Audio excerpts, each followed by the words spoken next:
Bom final de tarde, bom início de noite, prezado irmão, prezada irmã. Estamos aí em mais um momento da nossa Ave Maria, momento de espiritualidade mariana, onde nós então meditamos o mistério da encarnação do Verbo no seio da Virgem Maria. Então vamos meditar a palavra de Deus, meditar esse mistério e ver então a proposta de Deus para a nossa prática de imitação de Cristo no nosso dia a dia. Em nome do Pai, do Filho e do Espírito Santo. Amém. O anjo do Senhor anunciou a Maria e ela concebeu do Espírito Santo. Ave Maria, cheia de graça, o Senhor é convosco. Bendita sois vós entre as mulheres e bendito é o fruto do vosso ventre, Jesus. Santa Maria, Mãe de Deus, rogai por nós, pecadores, agora e na hora da nossa morte. Amém. Eis aqui a serva do Senhor. Faça-se em mim a vossa palavra. Ave Maria, cheia de graça, o Senhor é convosco. Bendita sois vós entre as mulheres e bendito é o fruto do vosso ventre, Jesus. Santa Maria, Mãe de Deus, rogai por nós, pecadores, agora e na hora da nossa morte. Amém.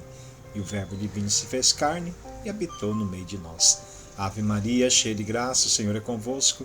Bendita sois vós entre as mulheres e bendito é o fruto do vosso ventre, Jesus. Santa Maria, Mãe de Deus, rogai por nós, pecadores, agora e na hora da nossa morte. Amém. Oremos. Infundi, Senhor, vos rogamos a vossa graça em nossos corações, para que nós que, conhecendo pela anunciação do anjo a encarnação de Jesus Cristo, vosso Filho, por sua paixão e morte de cruz, cheguemos à glória da ressurreição. Pelo mesmo Cristo, nosso Senhor. Amém. Prezado irmão, prezada irmã, o Evangelho de hoje, para a nossa meditação, ele está em Mateus capítulo 16, versículos do 13 ao 20. Mateus capítulo 16, versículos do 13 ao 20. O Senhor esteja convosco, Ele está no meio de nós. Proclamação do Evangelho de Jesus Cristo segundo Mateus. Glória a vós, Senhor. Naquele tempo, Jesus foi à região de Cesareia de Filipe e perguntou aos seus discípulos: quem dizem os homens ser o Filho do Homem? E eles responderam: alguns dizem que é João Batista, outros que é Elias, outros ainda que é Jeremias ou algum dos profetas. Então Jesus lhes perguntou: e vós, quem dizeis que eu sou? Simão Pedro respondeu: tu és o Messias, o Filho de Deus vivo. Respondendo, Jesus lhe disse: feliz és tu, Simão, filho de Jonas, porque não foi um ser humano que te revelou isso, mas o meu Pai que está no céu. Por isso eu te digo que tu és Pedro, e sobre essa pedra edifico, construirei a minha igreja, e o poder do inferno nunca poderá vencê-la. Eu te darei as chaves do reino dos céus. Tudo que tu ligares na terra será ligado no céu. Tudo que tu desligares na terra será desligado no céu. Jesus, então, ordenou aos discípulos que não dissessem a ninguém que ele era o Messias. Palavra da salvação. Glória a vós, Senhor. Que as palavras do Santo Evangelho perdoem os nossos pecados. Assim seja. Prezado irmão, prezada irmã, vamos então meditar um pouco essa liturgia da palavra que o Senhor propõe a nós através da sua igreja. Igreja então edificada através dessa fé que Pedro professa, representando aí todo o querer, toda a mesma fé dos demais discípulos. Pedro então tem a coragem de dizer, de exclamar que Jesus é o Filho de Deus, o Messias, aquele a quem o povo esperava, aguardava há muitos séculos, desde a promessa a Moisés, passando pelos profetas, Davi, rei Davi e sua descendência. Jesus então acaba sendo aquele que realmente é o cumpridor das promessas do Pai para a vida do seu povo, para ser o Rei eterno de Israel. Pedro percebe então, através daquele homem, que ele não era um homem qualquer, que ele não era como os outros profetas que existiram, não era como João Batista. Jesus tinha algo a mais. E por isso então completa o sentido de tudo aquilo que essa pergunta do Cristo: para vós, quem dizeis que eu sou? Para o seu grupo, Pedro, para essa comunidade de amigos que estamos aqui reunidos, quem eu sou para vocês? E Pedro então resume toda aquela fé nessa frase: tu és o Filho do Deus vivo, o Filho de Deus, o Messias esperado. E assim então Jesus aclama a Deus, Jesus bendiz, louva o Senhor. Bendito és tu, ó Pedro, porque essa consciência não veio da sua inteligência, mas sim revelado da parte do Pai. É algo divino, é uma sabedoria que esgota toda a racionalidade e toda a razão humana. Parabéns, Pedro. Parabéns, Pedro, porque através dessa fé todos nós somos agraciados por Deus em nossa geração. A atualidade hoje, ela contempla, a nossa geração contempla as bênçãos do Senhor através dessa profissão de fé que Pedro então realiza, qual Jesus edifica a sua igreja. Nós temos outras leituras também, propostas para a liturgia de hoje. A primeira leitura, a segunda leitura e o Salmo, desse domingo, dia 23 de agosto, 21º domingo do tempo comum, para meditarmos, para praticarmos, para realizar então o projeto de amor de Deus, que é a missão. Nós temos alguns elementos aí nessa passagem evangélica, que ele está então na região de Cesareia, que eu não posso esquecer de falar para vocês, né? Então a região rica, lugar então, né? Cesareia de Filipe. Filipe então era filho de Herodes, e ele então construiu uma vila onde estava rodeado de outras casas, de outros, edifícios, de pessoas poderosas e ricas do reino de Israel daquele tempo. E mostra então todo aquele poder, toda aquela glória. E Jesus não questiona sobre o que ele é, quem ele é para as demais pessoas. E ali então elas dizem que algum profeta que voltou a viver, ou algum dos profetas antigos, comparando ele então a Elias, Jeremias e até mesmo a João Batista. Então, para a maioria do povo, e principalmente para os poderosos, não era o sentido verdadeiro os quais ele então contemplavam Cristo Jesus. Olha, esses homens poderosos têm a mim como um homem qualquer. E vocês, o que dizem que eu sou? E eles então afirmam que ele não é nenhum dos profetas, ele é o Filho de Deus. Fazendo a ligação então com a primeira leitura de hoje, está então em Isaías. Deixa eu encontrar aqui o capítulo e versículos para vocês depois acompanharem. Então, Isaías capítulo 22, versículos 19 ao 23, nós temos aqui a cena de Sóbina, que é então destituído do primeiro do parlamento do rei Ezequias, e ao qual ele é substituído por Eliacim, ou Eliaquim, que é filho de Osias, que agrada então a Isaías, porque Sóbina havia feito algo horrível, governado então de uma forma corrupta, porque ele era primeiro-ministro do rei. O primeiro-ministro tinha 2 encargos principais. Ela colocada sobre ele a chave do palácio, simbolizando que ele seria o administrador de todos os bens do reino, e também ele era o porta-voz do rei junto ao povo. Então era Sóbina quem escolhia quem deveria conversar com o rei, quem deveria ou quem não deveria ser ouvido pelo rei. E assim então ter que antigamente, né, se aproximavam do rei para pedir algo, autorização, verbas e outras coisas que iriam ajudar no progresso da humanidade e dos povos, das pessoas. A justiça, inclusive, né? E começou então a usar o dinheiro do reino para proveito próprio. E, né, a gota d'água chega quando ele manda edificar um monumento para ele, e o povo então descobre, e ele então, né, dessa forma, percebendo aí toda a corrupção que ele estava fazendo. Isso indigna a todos, e o Senhor então envia Isaías para poder dizer a ele que estava sendo destituído do cargo, e no lugar dele entraria então Eliakim, né, que depende da tradução da Bíblia.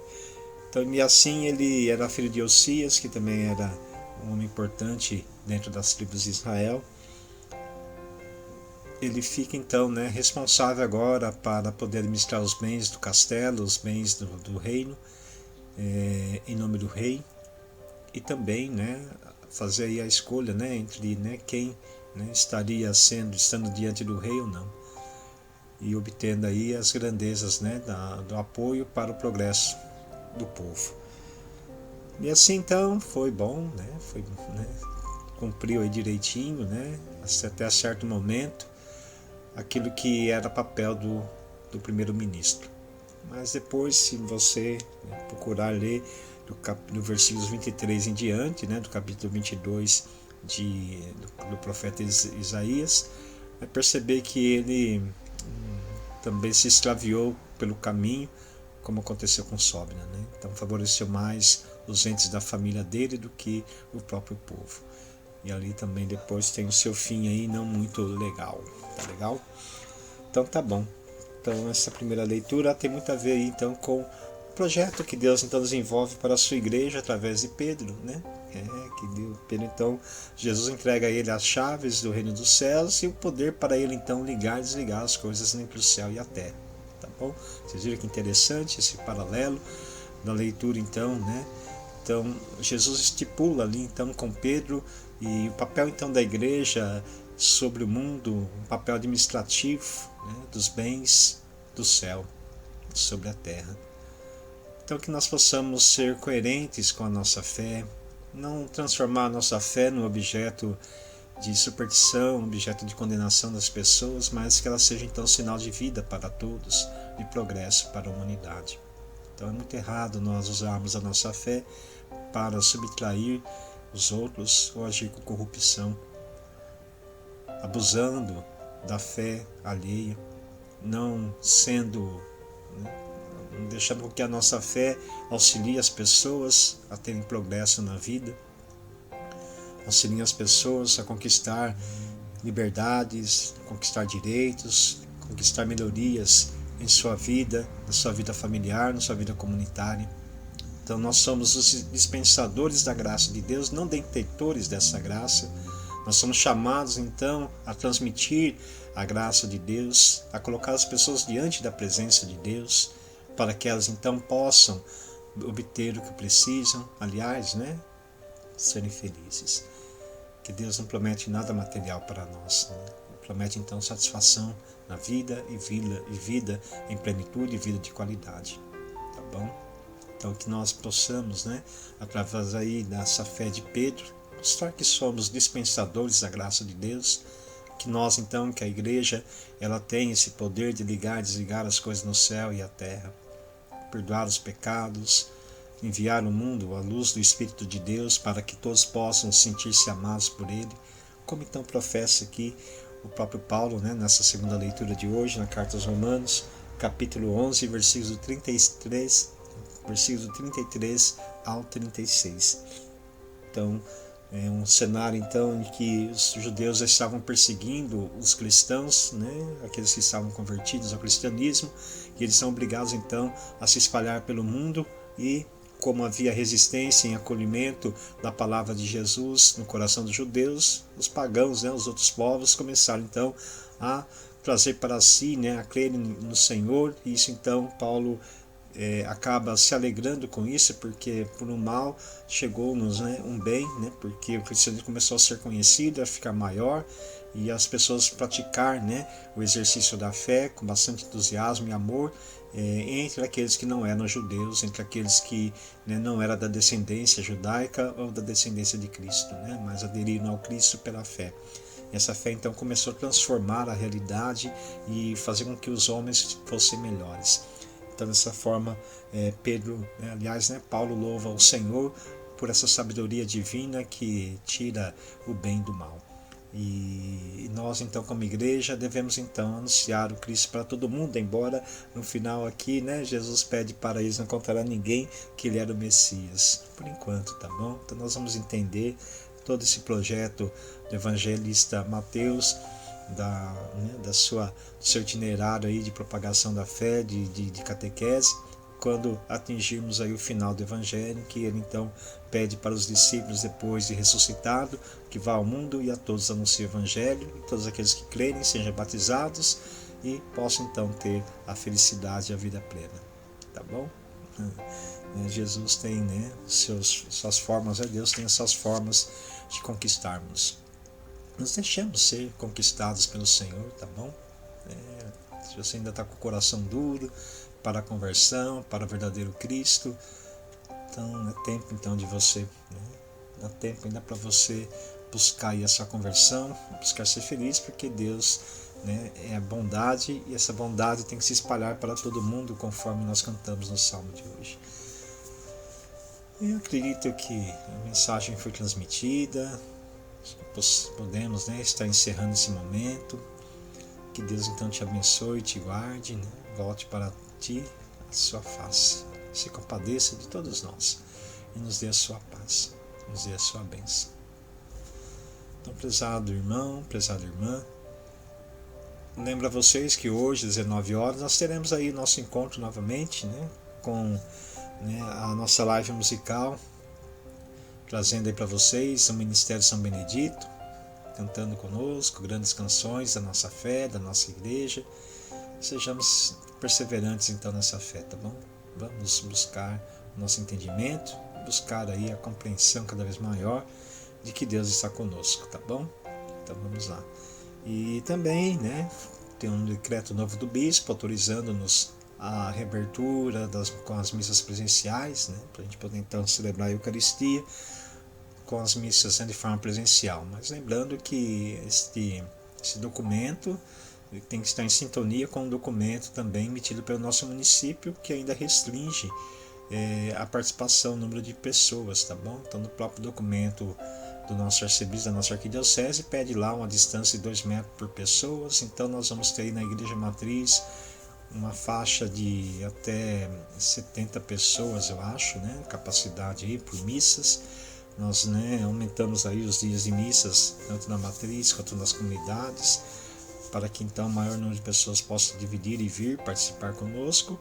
E também a orientação de que o pessoal do grupo de risco permaneça em casa e participe das missas via online, tá legal? Que a gente então transmite aí pela nossa página do Facebook. Então vamos, vamos ter paciência ainda. Você que é idoso, você que tem alguma enfermidade crônica, você que passa por um tratamento mais aí, intensivo. Então esse momento ainda é preocupante para todos, tá bom? Não só para quem tem as comorbidades, mas também para nós que somos mais jovens, também somos propagadores de doença, tá? Então que a gente se situa aí, haja com caridade, com a vida do outro, com precaução. Então não vamos ter pressa, vamos ter paciência e aguardar, para a gente poder então preservar a nossa vida e preservar a vida dos outros, que é importante, que é também uma página do Evangelho, tudo isso daí, tá bom? Então não vamos ser irresponsáveis de querer achar que a gente está liberado para fazer certas coisas e não estamos, tá bom? Máscara, as mãos, a gente vai ter lá as pessoas medindo a nossa temperatura ou nos orientando ali onde nós temos que estar sentados, tudo certinho, tá bom? Para que a gente possa ter um retorno agraciado por Deus, porque ainda é muito preocupante, o quadro está muito difícil, né? Esse quadro de higiene sanitária, né? Esse quadro sanitário que nós estamos vivendo está muito complexo ainda, não diminuiu o número de mortos e também não está tendo nenhum retrocesso, né? Os países que já liberaram voltaram então a pressionar novamente, porque começou a ter, né, uma outra onda, e tem o risco também de pessoas que já pegaram pegar de novo, né?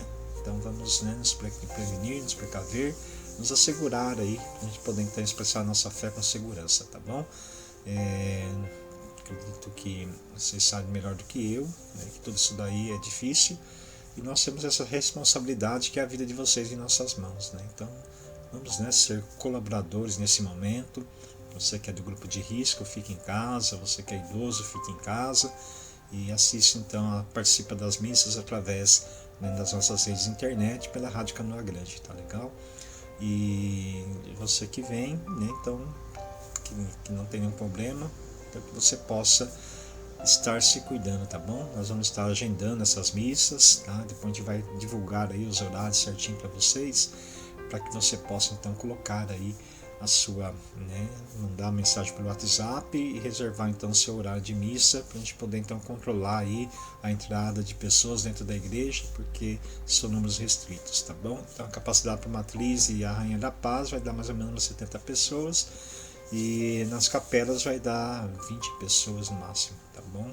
Então uma coisa muito difícil até para nós, né? Porque a gente vai ter que mudar toda a nossa forma ali de celebrar também e de preparar as coisas para a celebração, tá bom? Então que Deus te abençoe e fique com Deus, tá? Então o Padre vai dar a bênção agora para que você possa sentir-se abençoados aí. Opa, vamos lá então. A nossa proteção está no nome do Senhor, que fez o céu e a terra. O Senhor esteja convosco, Ele está no meio de nós. Oremos. Deus de amor e de bondade, abençoai esses vossos filhos e filhas que clamam a Ti, ó Pai, nesse momento, o Teu louvor, o Teu pedido. Que o Senhor então atenda a todos, proteja e ampare. Estamos no meio de uma pandemia, ó Pai. Que o Senhor também venha sobre nós com Teu amor para nos proteger e amparar. Nos guiar então nesse retorno às missas presenciais. Que o Senhor possa então colocar o Teu Espírito no coração de cada um, para que possam ser corresponsáveis com a vida um do outro. E ninguém se perda no caminho, ninguém se sinta prejudicado por essa pandemia, por essas enfermidades que assolam então a vida de vosso povo. Que o Senhor ampare e proteja a todos. E abençoe-vos o Deus Todo-Poderoso, o Pai, o Filho e o Espírito Santo. Amém. Prezado irmão, prezada irmã, uma boa noite para você. Fique em paz e o Senhor sempre nos acompanhe. Graças a Deus. Lembrando então que às 19 horas estamos aqui de volta com mais uma live musical com vocês, tá bom? Um abraço e até mais.